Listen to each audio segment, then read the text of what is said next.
Will do, but there aren't any yet. Lords.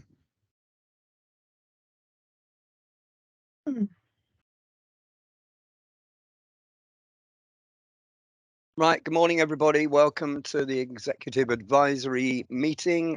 And today is the 27th of July, 2022. And it's almost 10 o'clock. Well, it is 10 o'clock by my big hand. Right, rather a full agenda this morning, some meaty topics. And I'll just go round the executive to start with to make sure everybody's with us and awake. And I'll start with myself. And yes, I'm awake and can see and hear. And I'll go straight to the deputy leader in shadow. Oh, yeah, sorry about that. Yes, thank you, leader. Jill Slocum, deputy leader, Inward Investment and Growth. I can see and hear everything. Thank you. Thank you, and a very welcome return, Mike Caswell.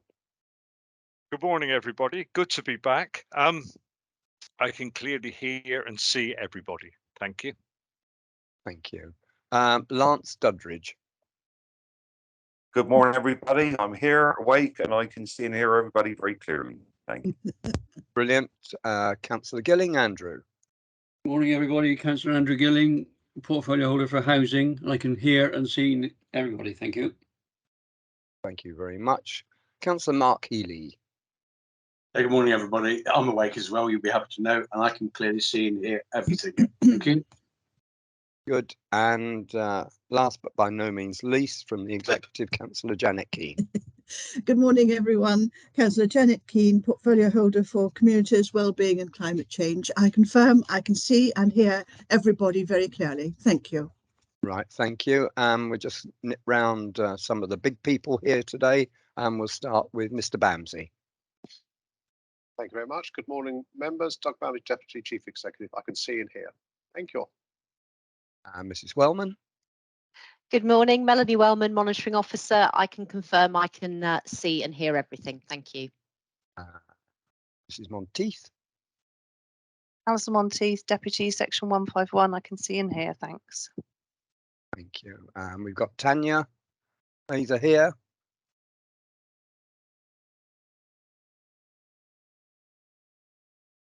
Hello, I'm Tanya Mather and I'm the corporate accountant and I can see and hear everything.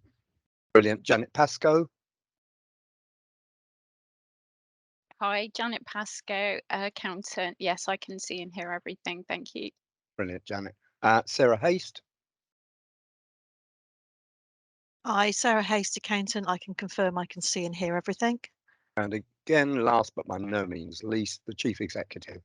Good morning, everyone. Bob Brown, Chief Executive. I can confirm that I can see and hear everything. Thank you. Right, and we're ably supported today by Mr. Taylor. Hello, Mr. Taylor. Good morning, leader. I can see and hear you. Good. Right, so today is no different from any other executive advisory meeting. We have two items on the agenda today in the main part of the agenda that we will discuss, and we will take a vote, and then I will either confirm or not confirm that decision as per normal. Right. First item on the agenda is apologies for absence. Yes, leader, there are no apologies. Thank you. Minutes. To confirm the minutes of the executive advisory meeting held on the 16th of March 2022. Are you happy that we sign them off as a true and fair record? Yes, so moved, leader. Right. Any objections? Oh, good. Moving on to declarations of interest. Do we have anyone with any interest in anything?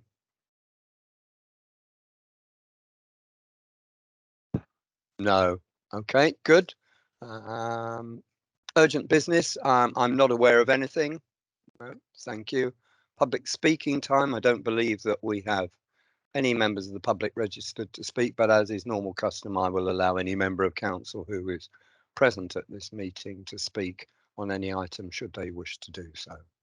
Right, straight on then to the first agenda item proper, the meat of the day, which is the financial outturn 2021-2022. for both the general fund and the housing revenue account. And before I hand over to, will it be Sarah or Alison? Tanya's going to start on this one. Tanya's going to thanks. start. Before I hand over to Tanya, just say that we are in, yet again, a good financial position. It's a good outturn, certainly within the parameters that we set last year. Our managed use of balances has served us well over the years, and yet again, we seem able to make a contribution to the reserves from our trading throughout the year. So well done to everybody, and straight over to Tanya.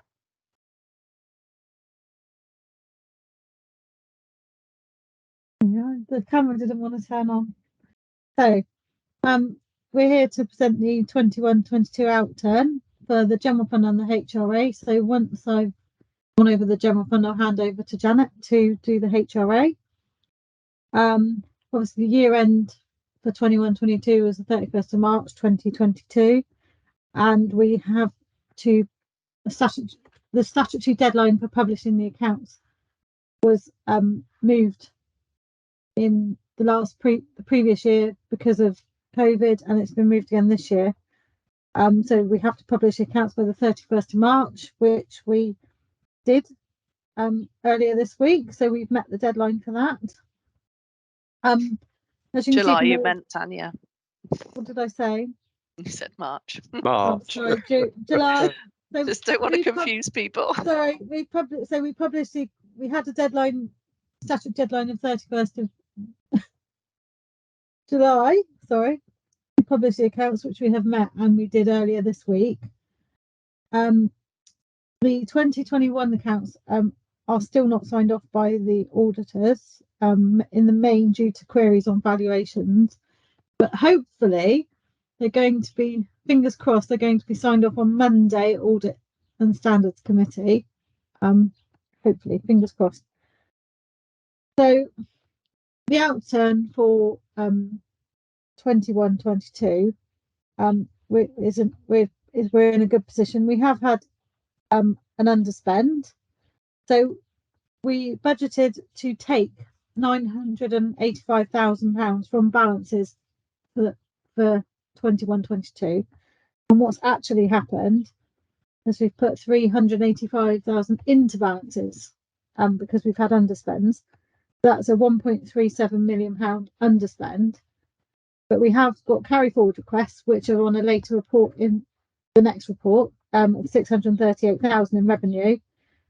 So that brings the underspend down to 732,000, which obviously means it's more contribution into the managed use of balances fund. Now, a lot of the underspend is due to over collection of income, so it's not really an underspend, it's more the over collection of income. People seem to like putting planning applications in right at the end of March, so you forecast on budget, and then for some reason, quite often there's a lot come in right at the end of the year, so that's quite a big part of the underspend or the over collection of income. So that leaves us with, including the 1.5 million risk assessed unallocated balances, which we look at that level every year when we do an MTFP, and we risk assess it to make sure that we're happy with a minimum level of balances. All of the other balances go into the managed use of balances fund. So between the two of them, we've got £9.9 million in balances. So we're going to be handing over a good chunk of balances to the new authority. So we're in a really, if we were on our own, we'd be in a really good position going forward for our medium term. So that's it on the general fund. So Janet will tell you all about the HRA. Thanks, Tanya. Okay, yes.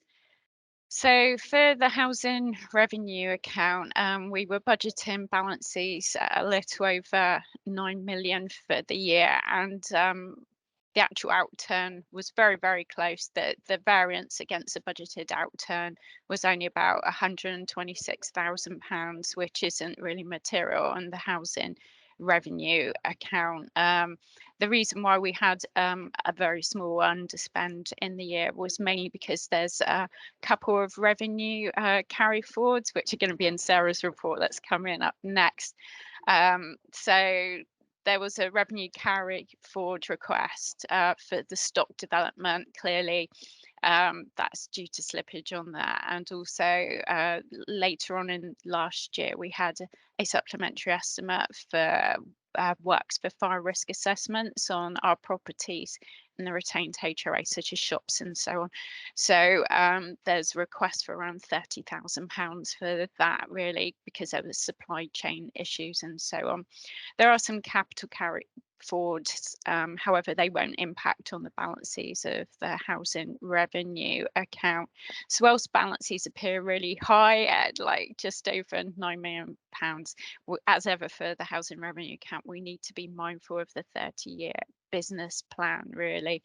So clearly, you know, LGR, there being unitary council, so work's underway to amalgamate the HRAs for us and Somerset West and Taunton, because there's only 2 in the whole of Somerset, and so we're working on that. So Sedgemoor's housing revenue account has got a healthy balance on it at the moment.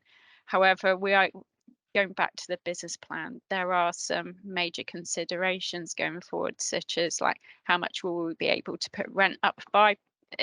I can't imagine it will be CPI plus 1%, but we're waiting for government advice on that. Doubtless we'll have it very late in the year, but that is the main source of income for the housing revenue account, and we're mindful of the management fee to homes in Sedgemoor, which is a significant part of the expenditure within the housing revenue account. And of course our capital programme, which sometimes has revenue fund in it, is going to be impacted by the construction industry inflation. However, for last year, which is what we're concentrating on, you know, we had a very good year with the outturn being very close to the budget. So that's all I wanted to say really for the housing revenue account. Thank you. And I guess Tanya and I are open to take any questions. Thank you. Thank you. The reports are here for you to note, members. I mean, I would say that I think the budgets have held true. We are in a good financial state, and that's in part due to the prudent financial management that we've had over a number of years. So that's all credit to everybody. And as I say, I like to say every year, there have been no reductions in services like many of our local authorities in the surrounding areas. So that's even better news. In fact, we have actually expanded the services that we provide to our citizens over recent years. So that's good. And it is a shame that we are to depart this world, but at least we can be held up as an example of how to operate a local council and how efficient and strong financially as well as personnel wise you can be. I've got Councillor Keane. Thank you, Leader. On the accounts as here, am I reading it correctly that in the housing revenue account there is a surplus of over £7.5 million? But my as a matter of principle, is the housing revenue account subject to the same capital spend restrictions as our main reserves? So, for example, if we wished to make an investment, a capital investment in homes, social homes, would we still have to go cap in hand to the county council to ask for permission to spend that sort of money? Thank you. Okay, thank you. To confirm, balances on the HRA at the end of last year, around about 9.3 million. We do have to be mindful of the 30-year business plan. So within the last business plan that we actually set, we do always allow in the capital programme for items such as maintaining our stock at decent home standard. There'd be things like disabled facility grants. They're always constant features within our capital programme. But we also have an amount in there for new build. And I think going forward, it's going to be a case of bringing together the two housing revenue accounts and looking in the context of the 30-year business plan as to what actually is affordable. So I can't comment on how it's going to be like going forward, but certainly within the parameters of Sedgemoor, we always had new build. Talking specifically about the funding, what we try to do specifically with regard to maintain our stock in decent homes is we try and make sure that we've got enough money that we get from the operating account to maintain that. That's held within a reserve, so we should be able to do that. However, with the context of inflation, we need to run through all that in the business plan. So that would be our priorities: maintaining our homes at a decent home standard, so they're windproof and watertight and meet like health and safety standards. With regard to new build, each scheme is looked at and on an individual business case basis. So we need to make sure within the context, certainly within Sedgemoor, of the 30-year business plan, that the scheme can sort of wash its face. So within the 30 years, if we need to borrow, that borrowing will be fully repaid within that to make sure it's viable in the long term. But for each of the new build schemes as well, our housing development team will be looking to see for if there's sources of funding that we can use towards it. So for example, some schemes will attract grant from Homes England. We've only just been able to secure that funding source in the last few years. So for example, the Bigwood and Staples scheme in Bridgewater, that's like our first successful scheme getting Homes England funding. So the balance of that one will be met through borrowing. Some of the other schemes will have a mixture of borrowing, but we can also use a very small proportion from our right to buy receipts. Remembering right to buy, when we value it, it gets valued at market value, but then they get discount depending on how long they've lived in the property. So it's a reduced value. And then some of that needs to go back to the government and so on. So you only get a small proportion of that. But what we do is make sure that we use that towards schemes if we can. We do get penalised if we don't actually use that money. So yes, for the housing revenue account, we do need to make sure that all of our schemes are financially viable. And I'm pretty sure going into the unitary, hopefully there will still be capacity for new build and so on, but they're going to have to still be able to be financially viable within the terms of the business plan. Thank you. Yes, and my feeling is if it's within the budget and in the 30-year business plan, there is not a problem with spending it. But if we were wanting to spend £4.5–5 million from our current reserve, which so far is unallocated, but would affect the 30-year business plan, then we would certainly need a very good reason for doing so. Otherwise, it could jeopardize the viability of the 30-year business plan and our ability to meet our other commitments. So yeah. If it's in the budget, which there is a considerable amount for, then it's not a problem. Right, I've now got Councillor Slocum. Thank you, Leader. This is an excuse me, an amazing place to be. So many councillors would like to be in this position. What I noted that you'd said the contribution to reserves is obviously can be used for any. I'm asking, can it be used for anything? We have a lot of major projects going on in the council that obviously may need topping up. Can any of this money be taken from the reserves to do this? Or is it absolutely ring fenced and it can't be used? Sorry. My understanding is that if it's unallocated within the reserves, then it could be used for whatever, providing we have the appropriate agreements in place to do so.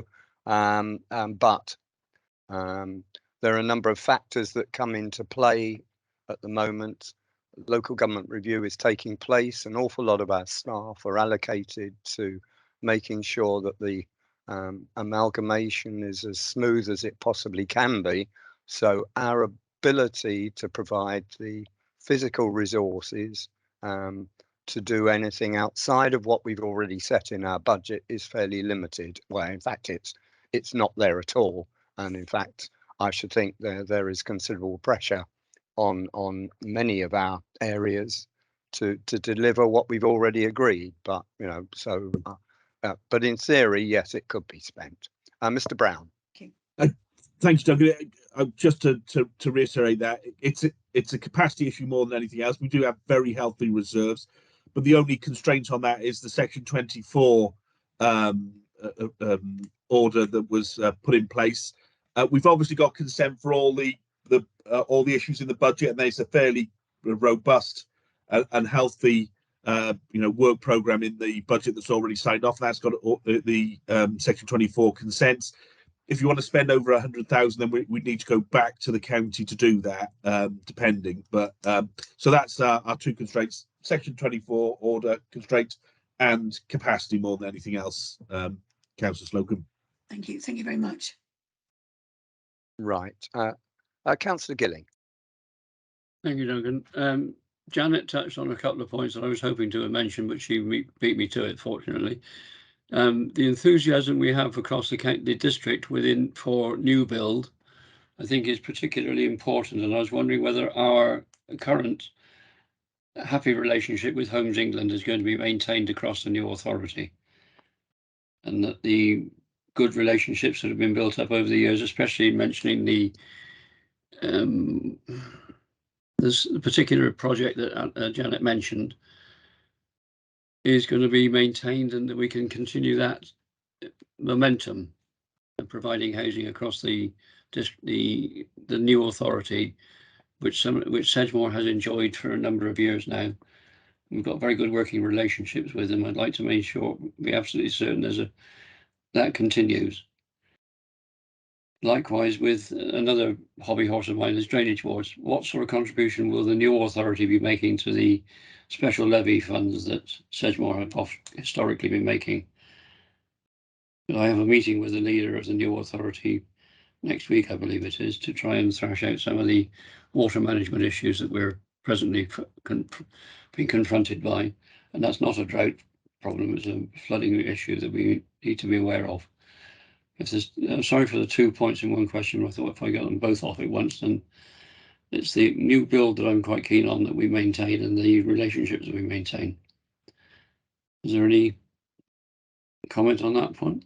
Well, we hope that the relationship will continue. We hope that many of the people, or if not all of the people in our housing department, are the same in the new authority, and that relationship won't change. We may just find that the scope for additional works may increase. With regard to the Rivers Authority, I mean, that will be a matter for negotiation between the new authority and the Rivers Authority, but I doubt very much that there will be major changes to the contribution, because I think everybody realises the value of the Rivers Authority, and we have a statutory obligation, as will the new council, to maintain funding for the drainage boards. Thank you. That, leader, if I may say, is music to my ears, because there are elements within the new authority that are taking a diametrically opposed opinion to that. I'm not one of them, I hasten to add, but there are elements that are doing just that. Okay, well, you know, we all have to operate within the law, and Exactly. certainly there's statute that has to be committed to. Right, Thank Mr. you. Brown, your hand, is that a legacy or? No, I was just going to follow up what you said, Duncan, from the perspective of the programme board. Those issues are being discussed, and the intention is to keep us, to maintain the relationships that the excellent relationships that we've got, and ideally build on those if at all possible. If I may, Lee, the only other issue I just wanted to mention in terms of the sort of the rounder financial position, just to say thank you to Alison, Sarah, Janet, and Tanya for bringing this forward, and the excellent job that they've done in keeping us, on target, and with a budget deficit, a budget underspend, which we can reinvest into our reserves. Important to say, I think, for the coming year, we know that the county council and the new authority are looking at a significant budget deficit going into their first year of operation. They're also looking at a significant predicted overspend on their budgets for this financial year. I think it's just really important to let everybody know on the executive and the senior officers that we are not predicting any significant budget overspend in this year, and hopefully we'll be in the happy position at the end of this year that we're in at the moment, adding to reserves and making sure that the new authority is as viable as it possibly can be, which I think is a healthy position to be in, and that the money that we've got, we have sufficient funds to deliver on the budget commitments that we made this year, and we will be looking to deliver as best we can against those. The issue that the leaders already raised is that of capacity, and we'll be looking to try and make sure that we've got as much capacity as we can into those areas so that we can deliver on those budget commitments and the big sort of workload that we've got between now and the end of the year. But our financial position is secure for this financial year, so we don't want officers or anybody else being concerned that we're going to have to make big budget cuts this year. We don't. We're well resourced. We have the capacity, financial capacity, to carry on in this financial year, and hopefully we'll be handing over significant reserves and enhancing the capacity of the new council when it comes into existence. Thank you. Well said. Yeah, fully endorse and agree. Is there anyone else who wishes to comment at all, or are you all happy to note the report? Councillor Slocum. I just would like to say, Leader, at any time at all, I would love Sedgemoor finance staff to come and sort my finances out as well, if they've got a spare moment, because you do a brilliant job, absolutely brilliant job.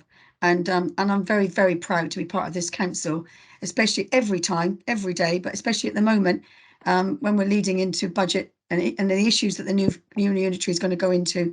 You've done an excellent job. So personally, for me, I'd just like to say thank you as well. Right, and there'll be no big party at the end of this, sadly. But right, members, are you happy to note any objections? Any abstentions? Right, Mr. Taylor. Yes, thank you, Leader. So that's a recommendation to you to note the report. Yeah, and I'm very pleased to do so with my thanks. Thank you. Thank you. Right, moving on then to another hefty document on the application for carry forwards of budgets, and there are G recommendations on the report. So without further ado, as we've already had pointed out to us, that if we are to agree these carry forwards, it will have will be requests of 638 and take our underspend down to 732, and an increase in balances as a result. So without further ado, over to Sarah Haste. Good morning, Leader. Thank you very much. Good morning, members of the executive. There's not really much to add to the report. All the details are in the report. The individual bids are detailed in Appendix B. And as the Leader has said, there's a request to carry forward general fund revenue at a total of 638,000. And HRA revenue, it's 268. That's two requests, and one does actually fall outside of the policy. There are a few requests this morning that fall outside of the policy where they have been previously carried forward. So that's just a note for you that you would have to approve that, and that's council approval to bring those budgets forward into the new financial year. Really, I don't have anything more to add. So every single carry forward request is detailed on Appendix B. If you have any questions, please ask. Leader, I would like a nice big party at the end, though, if possible. So would I, actually, but yeah. I think everyone deserves it. But yeah. Okay. Any questions or comments, members?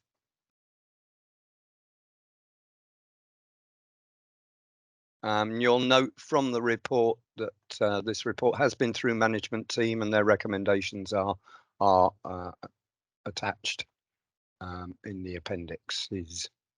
Yeah, management team approved every single one of the carry forward requests, just for information. Right. Members, any comments or questions? Another good job, Leader. Yeah. True.